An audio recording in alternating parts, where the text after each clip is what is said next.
Bhagavate Vasudevaya. Namo Bhagavate Vasudevaya. Então, Bhagavad Gita, comentário de Santo Purari Goswami Maharaj, texto 23, capítulo 2. Né? Bom, o ser não pode ser furado, perfurado por armas, queimado pelo fogo, umedecido pela água ou murcho pelo vento. Certamente, agora é o texto 24.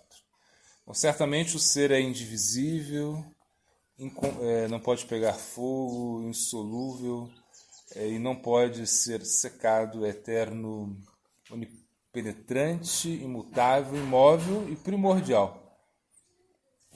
Um comentário de divulgação explica o significado da palavra Sarvagataha como dependente, Gataha de Deus, que é tudo, Sarva, né? Tudo que existe não é outra coisa que Deus e suas energias, nada mais. Se diz que o ser é invisível, inconcebível, imutável. Sabendo disso, não deverias lamentar-se pelo corpo. Né? Esse é o verso 25. Um comentário um pouquinho aí. Devido a que a alma é tanto como Cristo, ela é tal como Cristo a descreveu. A lamentação de Arjuna não é apropriada, uma vez que ele compreendeu sua natureza, viditva. Texto 26. Ó tu de braços poderosos, né? Inclusive se pensas que o ser nasce continuamente e continuamente morre, ainda assim não tens razão para lamentar disso. Comentário, havendo falado fortemente a respeito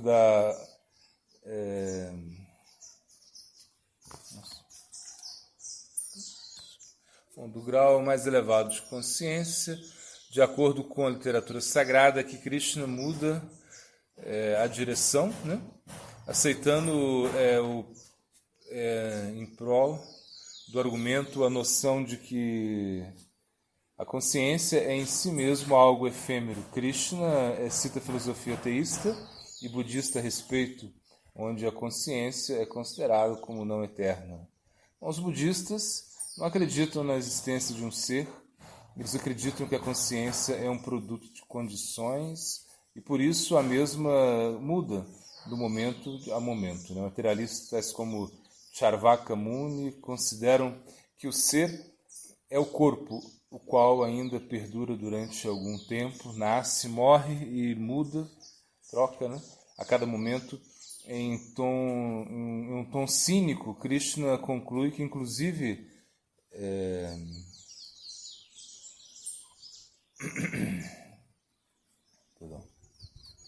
ele conclui que, inclusive,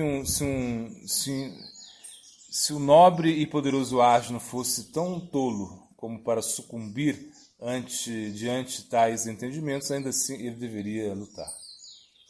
No texto 27, a morte é inegável para todo aquele que nasce, e o nascimento é igualmente inegável para aquele que morre. Portanto, não te lamentes em situações como esta, as quais são inevitáveis. Texto 28, ó descendente de Bharata, todos os seres são manifestos no começo, manifestos no período intermediário e de novo manifestos no final, portanto não existe causa para lamentação. Texto 29, alguns contemplam o ser como algo impressionante, outros o proclamam como algo impressionante, enquanto que ainda outros escutam dele como algo impressionante. Porém, inclusive, logo depois de ter escutado a respeito do ser, ninguém chega a compreender. Comentário, nesse verso, Krishna explica a dificuldade de compreender a posição da alma. Ao fazê-lo, ele de alguma maneira enfatiza com o dilema de Arjuna, começando a partir desse verso aí, verso 31. Bom, o verso 30, ó descendente de Bharata, este ser corporificado em cada entidade é eterno e indestrutível, portanto não deverias lamentar-te por ninguém.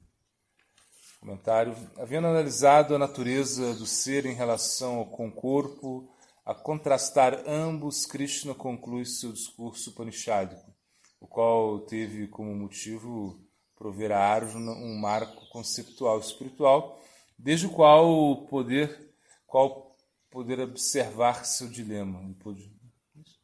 E ainda que Krishna projetou dito marco, ele sabia que Arjuna não era ainda capaz de digerir esse conhecimento por completo, junto com as suas implicações. Ademais, ainda que Krishna insistisse que Arjuna lutaria sobre a base do conhecimento a respeito da natureza do ser, o conhecimento do ser eterno freia o ímpeto para um atuar no mundo em que não perdura. Desejando trazer Arjuna de regresso à sua realidade prática, Krishna aborda diretamente as preocupações que Arjuna havia expressado anteriormente e conclui que ele deveria involucrar-se na batalha apesar dos seus apegos e reservas. Texto 31. Em consideração ao teu Dharma, como guerreiro não deverias vacilar, já que não existe nada mais correto para um guerreiro que lutar pelo Dharma mesmo. Um comentário. Aqui Krishna se encontra respondendo ao pretexto prévio de Arjuna de que o Dharma Shastra substitui o Artha Shastra e, sendo assim, ele não deveria matar os seus superiores, apesar que eles fossem agressores. Krishna declara que ainda que os superiores não deveriam, que mesmo os superiores não deveriam ser mortos. Se eles são mortos no transcurso da batalha pelo Dharma, não haveria então falha alguma. Texto 32.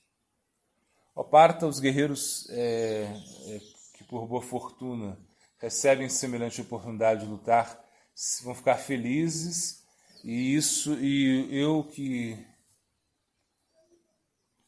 Já que isto abre as portas do céu para eles. Comentário. Com este e o anterior verso, Krishna sugere a Arjuna que não somente aqueles interessados na vida eterna e no amor a Deus deveriam seguir a sua guia, senão inclusive aqueles os quais desejam benefício material, o céu. Ainda que Arjuna previamente havia considerado que por lutar ele ficaria implicado em uma atividade injusta, que Krishna, atuando em capacidade, não como seu guru, ele menciona exatamente o oposto. Ele diz que, por não lutar, Arjuna geraria uma reação injusta. 33. Entretanto, se não lutas nesta guerra justa, havendo evitado teu próprio Dharma como guerreiro, incorrerás no mal e perderás tua boa reputação. Comentário. Bem consciente do ego do guerreiro de Arjuna, Krishna belisca seu orgulho. Aqui ele diz a Arjuna que Bhishma e Drona não pensarão que ele abandonou o campo de batalha devido à compaixão, senão por covardia.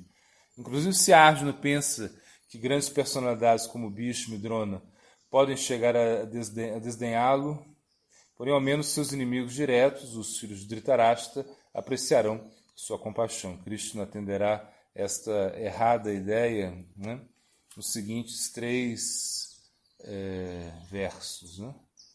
Bom, texto 34. As pessoas sempre falarão de tua infâmia e para uma pessoa respeitável a desonra é pior do que a morte. O 35.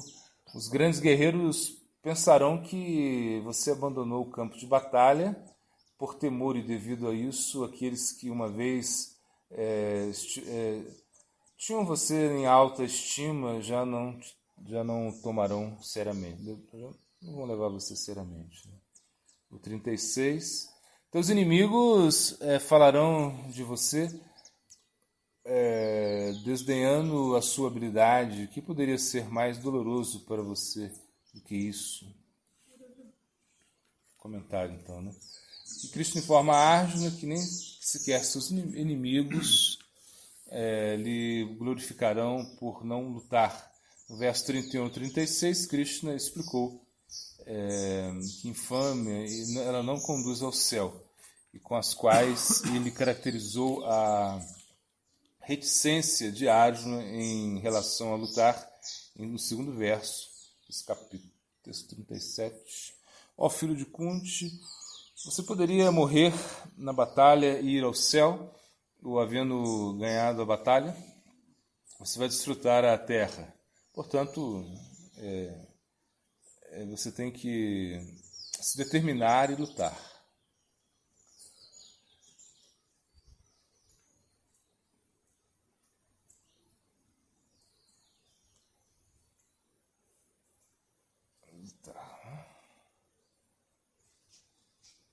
Agora o 38, né? 38. Considerando como iguais, né, o prazer e a dor, o ganho e a perda, a vitória e a derrota, né? Você tem que se preparar para a batalha sem temor de incorrer em pecado. Comentário. Assim, ao animar a Arjuna a lutar, Krishna está em verdade instruindo Arjuna em yoga. Havendo desestimado os argumentos de Arjuna no início do seu discurso, Krishna agora os aborda diretamente. Ainda assim, seu confundido discípulo pensa o seguinte: inclusive, se a pessoa não comete pecado por executar a ação correta, como ele pode me aconselhar a lutar? E depois logo ele me diz que as pessoas iluminadas não participam em ação alguma. Então, certamente essa instrução me parece ser contraditória, porque simultaneamente ele recomenda que, por um lado, eu me torne uma pessoa que não atua, enfatizando que somente o ignorante pensa que se mata ou que é morto, que ele mata ou é morto. E, ao mesmo tempo, ele sugere que eu lute e colha o fruto da ação correta, né? Esta é a semente da dúvida de Arjuna com respeito ao fato que Krishna está simultaneamente promovendo o conhecimento e a ação, a qual floresce no começo do capítulo seguinte. Logo, de um momento de silêncio, Krishna continua explicando a noção do trabalho iluminado, sem o qual Arjuna não será nem capaz de compreender o ser, nem a relação entre o conhecimento e a ação do caminho espiritual. No meio de dita explicação, Krishna também fala indiretamente a respeito da virtude do Bhakti, o qual é aquilo que, em última instância, Krishna deseja que Arjuna adote.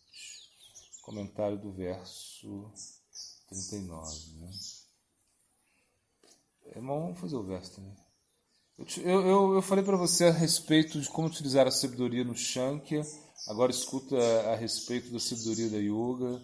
Com essa sabedoria, Arjuna, você se libertará do cativeiro que surge do resultado do karma.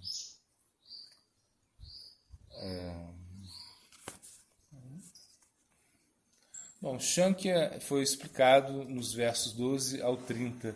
Aqui, esse termo, né, não se refere à filosofia Shankya de Kapila, um dos 6 darshanas da Índia. Nesse caso, é utilizado em sentido genérico para referir-se ao estudo analítico dos fenômenos, assim como aquela introspecção que arroja luz sobre a alma. Madhusudana Sarasvati diz que Shankya significa aquilo que o qual a realidade do ser supremo é plenamente apresentada. Né? Vishwanath Thakur define Shankya como aquilo que perfeitamente explica Shankya, ilumina a natureza de um objeto. Entretanto, existe uma semelhança entre a filosofia Shankya de Kapila e aquela que Krishna introduz neste verso. O Shankya de Kapila começa com a análise da matéria, porém com a meta do discriminar entre a matéria e o espírito. Semelhante discriminação se encontra no fundo daquilo que Krishna propõe aqui ao usar a palavra Shankya. Assim como é importante distinguir nesse verso a palavra Shankya do sistema filosófico de Kapila, também é importante distinguir neste verso a palavra Yoga do sistema da Yoga de Patanjali. Ambas escolas de pensamento são diferentes daquilo que Krishna ensina no Bhagavad Gita. Entretanto, existe uma considerável Bom, então repetindo aqui. Entretanto, existe uma considerável cobertura, né? Ou seja, uma tendência a cobrir, né? De encobrimento, melhor dizendo, entre os sistemas de Patanjali e aquilo que se considera como yoga nas escolas do Vedanta representadas no Gita. Mais adiante, no Gita, a palavra Shankya é associada com o conhecimento, Jnana, enquanto que o Yoga é associado com o Karma. O Jnana também se vê associado com o que é a renúncia e a Yoga com o Bhakti.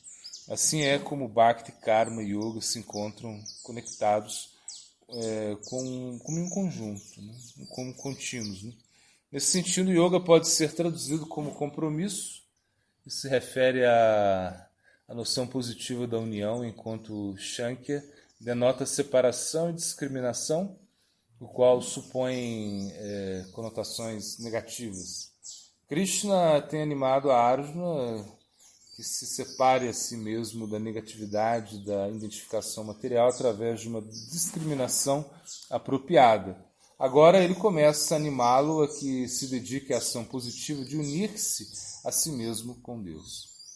Alguém que sabe que o ser é da mesma natureza, que o absoluto não está sujeito a executar nenhum dever, isso será explicado em maior detalhe no capítulo 3. Né?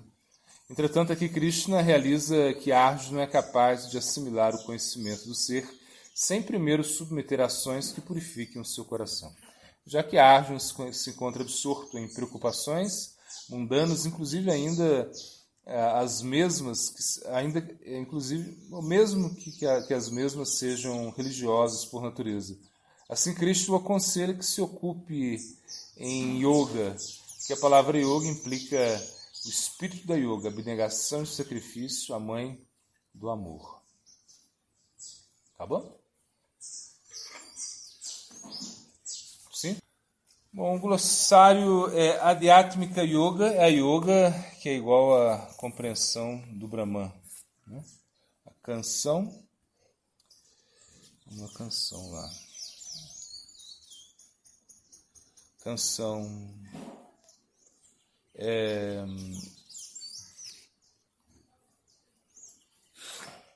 tá.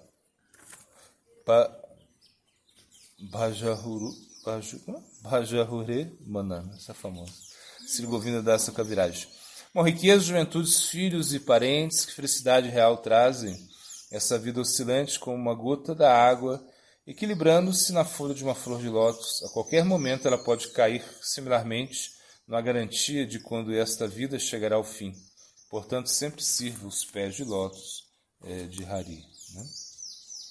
A frase... Maharaj Prabhupada falava, nem todo mundo precisa de um guru, somente aquele que quer dar uma solução definitiva para a sua vida.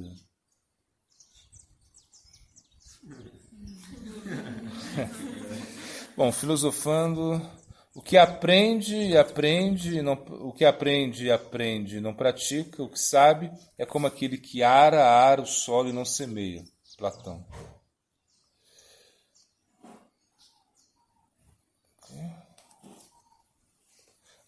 Siddhanta. Srila Maharaj disse que estar 24 horas ocupados é possível apenas em Madhurarasa. Ele observou que Vatsalarasa e Madhurarasa, em certos sentidos, não são antagônicos um com o outro. Né? Por exemplo, Mãe Yashoda quer que Krishna vá dormir à noite depois que ele pastoreia as vacas. As gopis querem que ele vá para a floresta para compartilhar com elas. O Harbakvilas... De maneira apropriada, a pessoa deveria urinar, defecar, limpar o corpo, lavar a boca, limpar os dentes, os quais são praticados corretamente depois de se levantar da cama. Deve tomar banho da manhã, finalmente. Cantar os mantras, adorar o Senhor, né? Na água. Né? Bom, quarto Vilasa ele fala, os seguintes assuntos são discutidos. Né? Limpar o templo todo, desenhar sinais auspiciosos como suástica, colocar bandeiras, purificar os potes das roupas das deidades. O texto 9, que é a continuação, pegar folhas de tulas, coletar flores, tomar o banho do meio-dia em casa, tomar banho quente, se não existir um rio perto, vestir roupas, sentar em local apropriado, decorar o corpo com marcas de tilaka feitos de Gopchanda.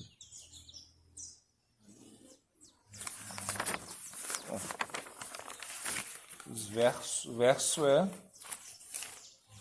Indriya Vyaha Paramanaha. Indriya Vyaha significa mais do que os sentidos, Param superior, Manaha mente. Versos a estudar. Ahamvet Meshukovet. Depois aqui é 52. 95 é Smartavya Satatan Vishnu. 95, 96 Krishna Di Kripakare Kona Bhagavani.